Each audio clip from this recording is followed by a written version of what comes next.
first 2 months, I moved out to California on the Donner Pass with my grandparents' house due to my dad wasn't ready for. I was planned, but he wasn't ready. So I grew up the first 4 years only with my mom within a one-bedroom apartment, and it just kept going. And then at the age of it just kept going from there. And at the age of 2.5, I had an cyst in my eye where I had to get it removed, as big as a rock. Then from the age of 3 to 4, a man entered our life. He was no good. He's one of the reasons why I had to go through so many troubles. At the age of 4, he came over. He told me to go into my room. I came out, and he was on top of my mom choking her. So from there, I found out that I have to fight to survive. I almost got thrown out of a 2-story window, jumping on top of him, trying to choke him at the age of 4. I ran next door, told him to call the police. As I came back upstairs to see how my mom was doing, she was dodging knives from him.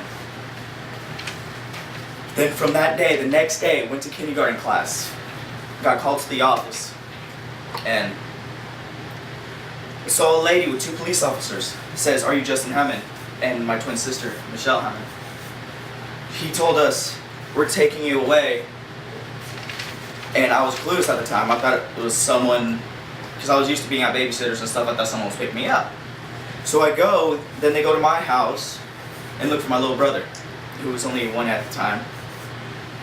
Then he wasn't home at the time. He was at a babysitter, so they couldn't get him that night. That night was the first night that me and my twin sister has ever separated at the age of 4. That night they had to hold me down as they took my sister away to a different foster home while I stayed at a kind of an orphanage.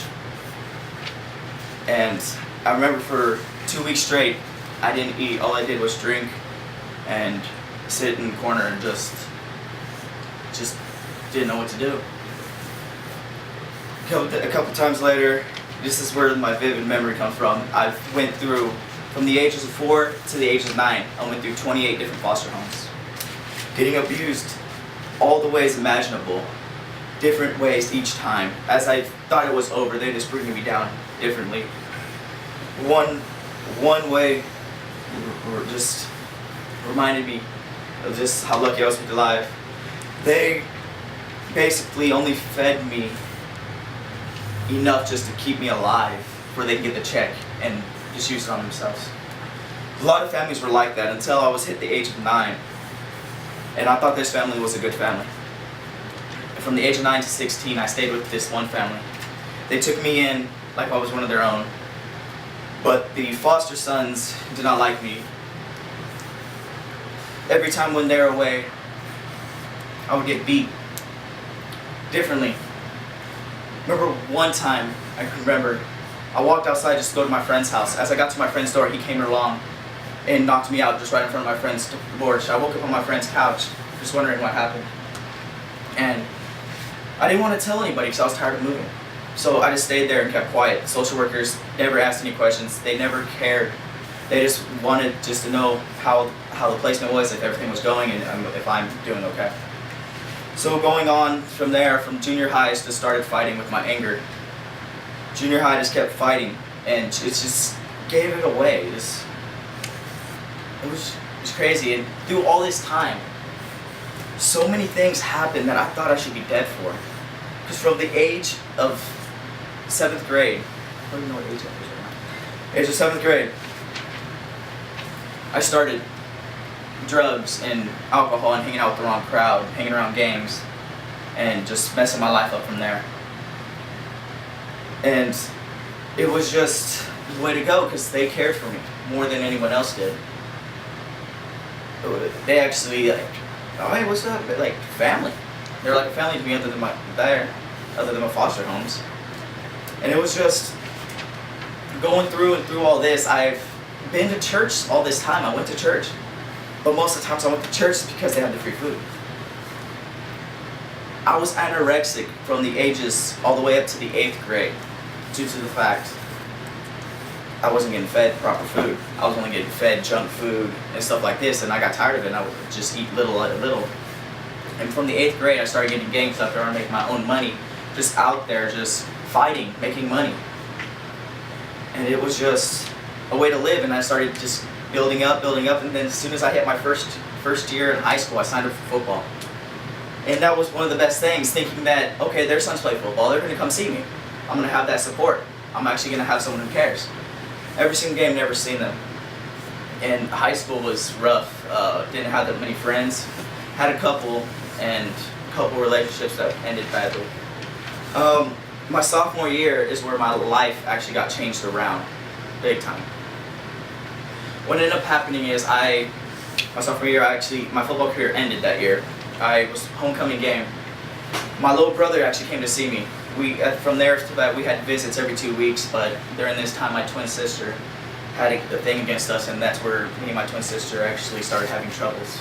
And we were a strong family. I kept my family together. I was the one in the middle just holding, piecing our family together. And the judge was like looking at me one day when I went to court. He's like, "Why do you try so hard? Why are you the only one trying to keep this family together?" And I said, "Because I learned that a family has to stick together no matter what. No matter if they hate you, no matter if they love you."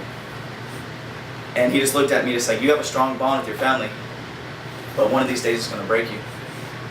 And then from sophomore year in high school back to the football day, I got hit so hard I broke my leg and twisted it around. I stopped football after that and went to swim team, but after that my twin sister moved away and just stopped talking to me for a while until I got arrested later that year for taking the blame for a homie friend. He, as I thought, was a true friend at the time. And during that time I was in a good relationship, but it all crumbled and it ended really, really badly after that night. He got pulled over in the car. He said he had over a pound of marijuana, 2 pounds of shrooms, and a bag of meth. And that was a tough night for me to make a decision. I said, "You got 2 strikes. I'll take this. This will be my first confrontation with the cops. They'll let me off." Living after that, it was just really hard. Going to juvenile hall is the first time I actually got on my knees. The first night as I wrapped a sheet around my neck and had razors from razor blades that I stole in juvenile hall. I cut myself in juvenile hall. I tied the sheet around my neck, and as I was doing it, I prayed. For the first time, truly prayed for him, for God, to show me that he's there, and that show me a simplistic sign that I can understand.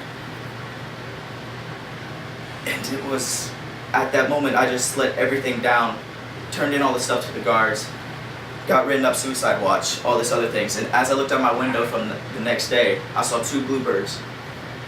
And from that day, I saw those 2 bluebirds out there every day. And at one time, just sitting reading the Bible, I heard that just out of nowhere, God spoke to me saying, "I never left you." It was just a wake-up call. It was just something like, "Yeah, I've never left you along your side. I've always been there through your life, just making sure you were watched over." And from that, I started juvenile hall. I read the Bible straight through. One time, because after 3 months, I got released. Got lucky to get to group home with my habits because I was a pyromaniac and had a anger problem. So I was sent out to San Bernardino. Anybody know what San Bernardino is? It's Southern California. It's the biggest county in California, and also the largest crime rate, even bigger than LA. Going through this group home, I've learned that how I have a big mouth and I like to fight would get me into a lot more trouble than what I wanted. But the first day I walked into the group home, that first night, the house manager, first day walking in, I'm thinking a new kid, they're not going to care for me right away. I'm just going to walk in here and act all bad to these people. My first experience with one of the kids from the group home is, "What you bang?" I didn't want to answer that. I was trying to start my life over due to what has happened in juvenile hall. I went to every church service on juvenile hall and stuff after that. But the first night there, this one, he was a mentor for me for the rest of the time there, 2 years, is a 40-year-old man named Lorenzo. He said, took me to the back and says, "You can be wise or a fool, just stay in your word and be true. Because God has plans for you. I don't know what they are, but he's telling me to tell you this. From that night, we started reading the Bible every time he came in, and he was there all days but 2 days. And all those days, like from that point on, I started just getting uplifting. I stopped doing everything I was doing, like drugs and stuff. And then from that point on, a couple days within the group home, my twin sister called me. She said she just wanted nothing to do with me. She wants to leave our family and just disown us. That was one of the hardest things. Because as soon as I left Bakersfield, away from my family split. That bond that I was holding, it broke me. That day it broke me. I got down again and prayed. Told him, why me? Why me? And just prayed, why don't you just end my life? Why am I still here? Lorenzo came down next to me and says, I heard you. I heard what you said. You're here because he's not done with you yet. You're here because he has plans for you. Big plans. Your family is just another test. Through your life, you've been tested. You've got, because I've never, like during this time, I never spoke to anybody about my life. It's just one of the things, you don't look weak. In the group home, you definitely don't look weak. You look weak, they pick on you. And the toughest thing, I opened up to him that night. I told him about my life, that I fought, got jumped, been shot at. And going through just telling him this, it just relieved so much off of me. Like chains were broken off of me, and my mind was just clear after that night. It was just, where have I been this whole time? It was like, it wasn't me. And now through the group home, I became a passive person, and other than a hothead. It was just life-changing for me. Me getting into trouble with the law enforcement was actually one of the best things that happened to my life. I remember the call I got my second Christmas at the group home. My little brother moved with his father out in Virginia. The reason why I've never known about his father, or never really truly met him, was because he was a child molester. And that is something that really bugged me when I found that out, and my little brother moved with him. And it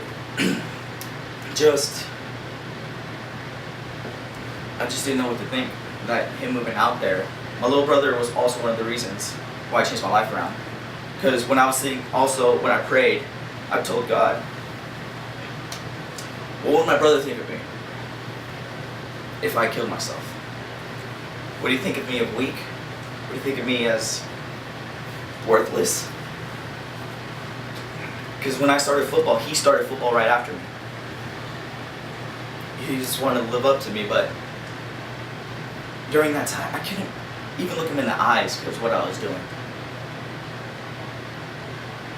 It was just hard when I thought of him moving back, like. And then I got to talk to him when the month before I left. They told me, you either gotta get someone in your family to let you live with them, go to a halfway house, or be homeless. I told him I'm not going to a halfway house. They said you better find family, or we're gonna drop you off at the homeless shelter. The last week in the group home, I got in contact with my grandparents. And I thank them so much. You may not show it, but I really do. Like, going to their house, I've learned a lot about being a man of God and stuff like that. Because I met a friend of mine the third night I was moved out here, and he told me, "Do you want to go to church?" Because I haven't been to church in 3 years. The group home, my house was and I don't know what it was, but as soon as I stepped in the church, I felt welcomed for the first time. For one of the first times within the church, I felt welcomed instead of being scolded at and stuff like that. And from there, I met some amazing people along the way through Big Valley and places like that. And those people have actually showed me how to live life. and stuff. And I still talk to Lorenzo today. He was my mentor. He is still my mentor today. Even though he lives 4 hours away, he is still my mentor. And at first, I wanted to do something with my life as a zoologist and stuff. But now, I'm actually changed my major last year to, I want to do biblical studies to become a pastor. That's one of the big things. And it's just, through my life, I've learned that tests are what make you. It can either break you, but you're going to survive in the end.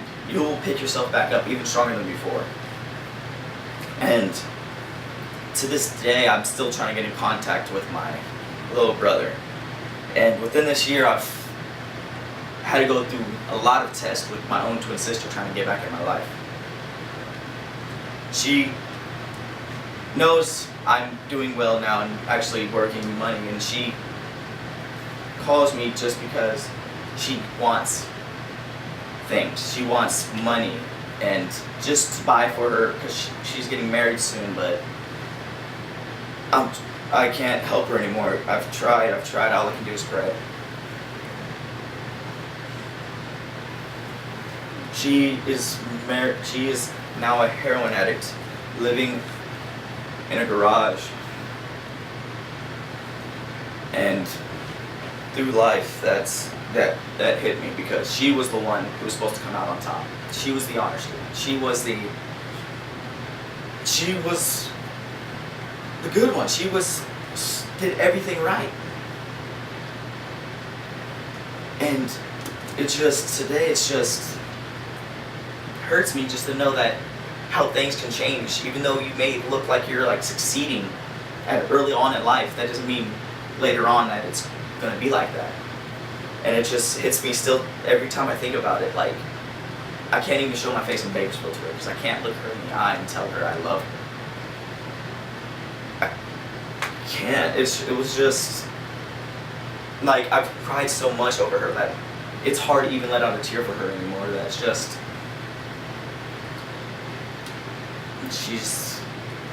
I looked up to her when we were growing up, but yeah, now I actually found a job. I got my own place and doing what I got to do, and life's just good now. I'm still talking with relatives, and I'm just glad I've met everyone I've met in my life today. Right on.